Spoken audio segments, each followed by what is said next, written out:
স্বাস্থ্যকর হাসি পেতে দাঁতের যত্ন খুবই গুরুত্বপূর্ণ।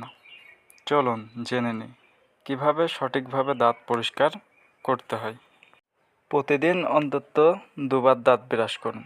সকালে ঘুম থেকে উঠে এবং রাতে ঘুমাতে যাওয়ার আগে দাঁত ব্রাশ করে ব্রাশটি ৪৫ ডিগ্রি কোণে রেখে মাড়ির পাশে আস্তে আস্তে ঘোরান। অবশ্যই লক্ষ্য রাখবেন যেন দাঁতে ব্যথা না পায়। খুব জোরে চাপবেন না, এতে মাড়ি ক্ষতিগ্রস্ত হতে পারে। দাঁতের মাড়ি পরিষ্কার করতে ফ্লাশ ব্যবহার করুন। এটি জমে থাকা খাবারের অংশ পরিষ্কার করতে সাহায্য করে।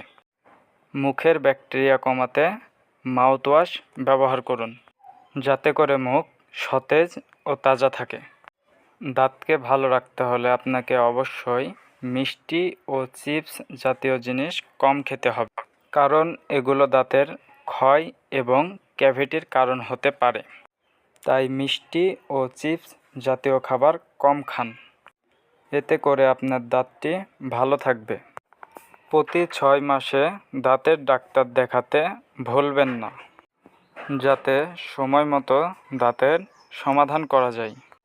আপনার দাঁতকে ভালো এবং সুস্থ রাখতে হলে অবশ্যই ধূমপান থেকে দূরে থাকুন, কারণ ধূমপান আপনার দাঁতের রঙকে ফ্যাকাশে করে দিতে পারে এবং ধূমপান করার কারণে আপনার মাড়ির দাঁতের সমস্যা দেখা দিতে পারে।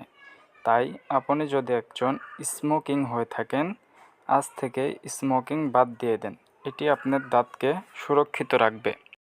সুন্দর দাঁত এবং স্বাস্থ্যকর হাসি পেতে হলে অবশ্যই আপনাকে এই নিয়মগুলো মেনে চলতে হবে, কারণ স্বাস্থ্যকর হাসি পেতে দাঁতের যত্ন খুবই গুরুত্বপূর্ণ এবং অপরিসীম। সুস্থ দাঁত, সুন্দর হাসি। যদি ভিডিওটি ভালো লেগে থাকে অবশ্যই ভিডিওতে একটি লাইক দিয়ে চ্যানেলটি সাবস্ক্রাইব করতে ভুলবেন না।